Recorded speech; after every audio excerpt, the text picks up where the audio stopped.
വിവാഹത്തിന്. വ്യക്തികളും കുടുംബങ്ങളും ഒന്നാകുന്ന നന്മയുടെ നിമിഷങ്ങളാണ് ഓരോ കല്യാണവും. വിവാഹവേളയിൽ രണ്ട് കുടുംബങ്ങൾ ശ്രേയസ്സിനു വേണ്ടി കൈകോർക്കുകയാണ്. വധുവും വരനും ജനങ്ങളുടെ അനുഗ്രഹത്തോടെ മരണം വരെ നീളുന്ന ഒരു അപൂർവ പാരസ്പര്യത്തിന് കൈകോർക്കുകയാണ്. സുഖദുഃഖങ്ങൾ പരസ്പരം കൊണ്ടും കൊടുത്തുമുള്ള പാവന കർമ്മത്തിന് സാക്ഷികളാവുകയാണ്. പക്ഷേ ഇവിടെ വിവാഹം ദരിദ്ര ജീവിതത്തിലെ ഇടവേള മാത്രമാണ്. ദുഃഖത്തിന്റെയും അനാഥത്വത്തിന്റെയും മരുഭൂമിയിലേക്ക് വധുവിനെ വലിച്ചെറിയുന്ന ചടങ്ങ്. ദല്ലാളിന് മാത്രം ലാഭം കിട്ടുന്ന വൺ വേ ബിസിനസ്. പാവം മാൻപേട മൈസൂരിലെ തിരിച്ചറിയാനാകാത്ത ഏതോ ചതിക്കുഴിയിലേക്ക് നയിക്കപ്പെടുകയാണ്.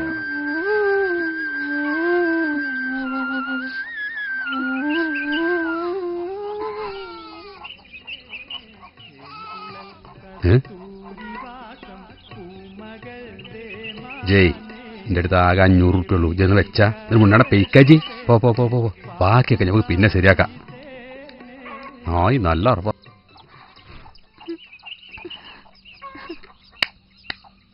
നീ മതി ഇങ്ങടെ കരച്ചില് വീശി ഇങ്ങടെ ഇറങ്ങൂടെ.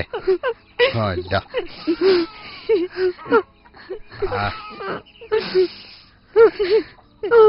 എന്തിനാ മൂജി ഇങ്ങനെ കരയണ്? ഇങ്ങടെ ഇറങ്ങ്.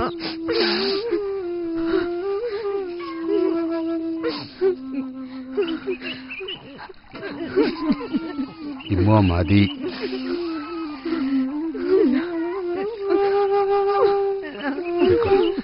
ആ പൊട്ടിക്കാരൻ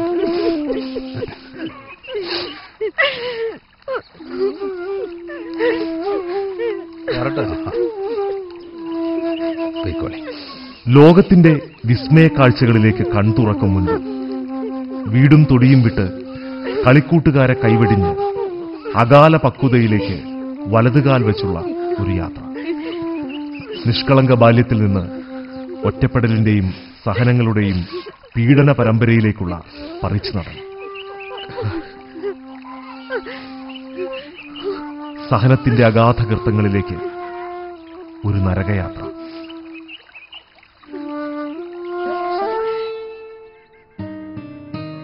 മൈസൂരിലേക്കുള്ള ബസ് ഗ്രാമപാത വിട്ട് പായുകയാണ്. ആത്മബലിയുടെ ശവവാഹനമാണിത്. ഇതിന്റെ ചക്രങ്ങളിൽ അരഞ്ഞുതീരുന്നത് ഒരുപാട് പെൺകുട്ടികളുടെ സ്വപ്നങ്ങളും മോഹങ്ങളുമാണ്. അനേകം രക്ഷിതാക്കളുടെ പ്രതീക്ഷകളാണ്.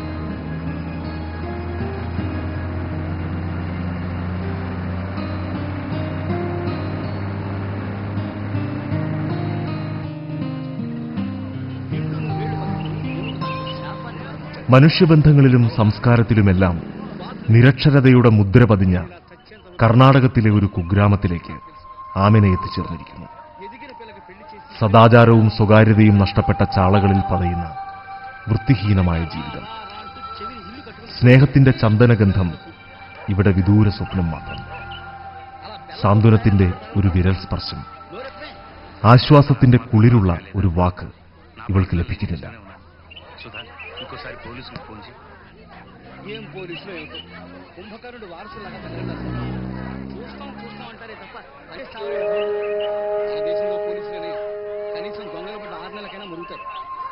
അവിടെ ഒരു ജോലി ഉണ്ടാവില്ല, വെറുതെ നടക്കായിരിക്കും. അവിടെ അങ്ങനത്തെ ഒരു കല്യാണം കഴിക്കാൻ പെണ്ണിട്ടാൻ പ്രയാസമാണ്. അപ്പൊ ഇവിടെ വന്നിട്ട് പലതും പറഞ്ഞ് അങ്ങനെ പറ്റിച്ച് ചതിച്ചുങ്ങാണ്ട് കല്യാണം കഴിച്ചു കൊണ്ടുപോകും.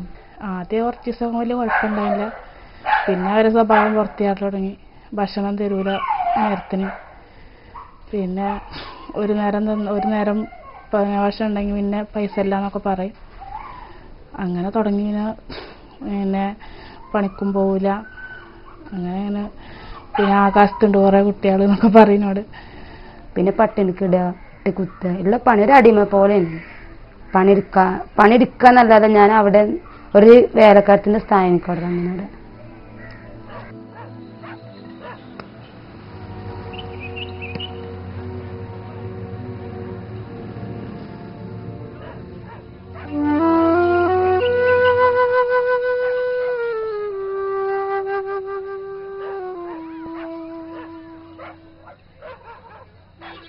ചിലവർക്ക് എന്താവും, കുറച്ച് കുട്ടികൾ കുറച്ച് നിറങ്ങമ്മി അങ്ങനെ എങ്ങനെ അറിയിക്കുമ്പോൾ അവർക്കതൊന്നും അപ്പം അവർക്കൊന്നും കുഴപ്പമുണ്ടാവില്ല.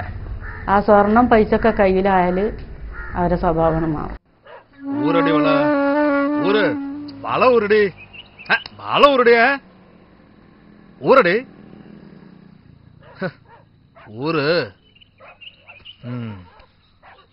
നല്ല കുട്ടി കേട്ടോ.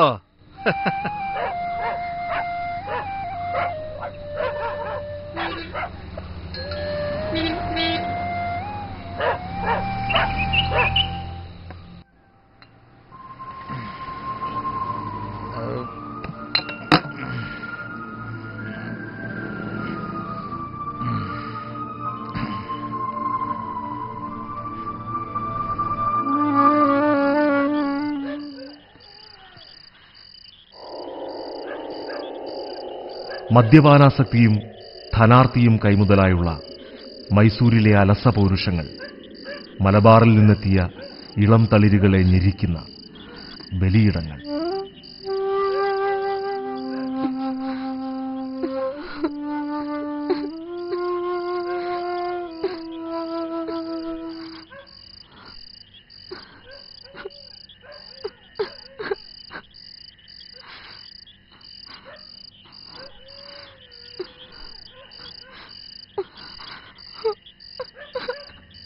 ഉമ്മ ഉമ്മ ഉമ്മ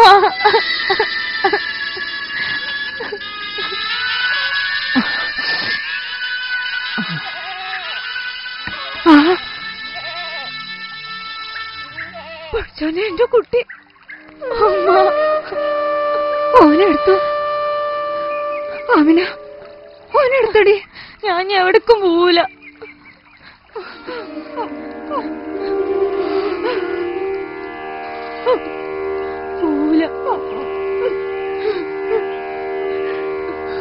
പിറന്ന വീട്ടിലേക്ക് ഒറ്റയ്ക്ക് മടങ്ങിയെത്തിയ ആമിന. അതല്ലാതെ ഇവൾക്ക് മറ്റു വഴികളില്ലല്ലോ. എല്ലാം പണയപ്പെടുത്തി മകളെ പ്രതീക്ഷയോടെ നിക്കാഹ് ചെയ്തു കൊടുത്ത ഈ പിതാവിന്റെ സങ്കടം ആരറിയാൻ. ഈജ് വളർത്തിണ്ടാക്കി കൊണ്ടുവന്ന അന്റെ മോളെ കെട്ടിക്കുമ്പോ അതിന്റെ ഭാവി നോക്കണ്ട ഈജല്ലേ സൈനുദ്ദീനെ? എന്താ മുണ്ടാത്ത്? അല്ലാതെ പള്ളിക്കമ്മറ്റിക്കും കോടതിക്കും നിയമത്തിനൊക്കെ എന്താന്ന് കാര്യം? ഇപ്പൊ എന്തേ അനക്ക് പോയി. ഞമ്മടെ മഹലിൽ തന്നെ 10-16 കേസ് ഇങ്ങനത്തെ ഉണ്ട്. അനക്കറിയില്ലേ? ചെറുപ്പത്തിൽ കെട്ടിച്ചില്ലെങ്കിലും മുതൽ കൊടുക്കാൻ കഴിവില്ലെങ്കിലും പെണ്ണ് കുടി കുത്തിരിക്കും. അപ്പ ചെയ്യണ പണിയോളാണിത്. സമ്മതിച്ചു. എന്നാലും ഇത് 100 ഓട്ടം ആലോചിക്കണേരുന്നു. ഇതൊക്കെ ഞമ്മടെ ആൾക്കാർ വരുത്തി തീർക്കണ കുഴപ്പങ്ങളാ. ഇസ്ലാമായി പറന്ന് ദീനിൽ വിശ്വസിക്കുന്ന ഒരുത്തിന് ഹറാമാണ് സ്ത്രീധനം വാങ്ങുന്നതും കൊടുക്കുന്നതും. ഇവിടെ നടക്കുന്നത് എന്താന്ന്? ഓലൊന്നും ഇസ്ലാമിങ്ങളല്ല, കാഫ്രീങ്ങളാ. എന്റെ കയ്യിലുള്ളത് മുഴുവൻ നുള്ളിപ്പെറുക്കിട്ടാ ഞാൻ അന്ന് അയിന് കൊടുത്തത്. ഒരു കാലത്ത് ഗുണം പിടിക്കൂല.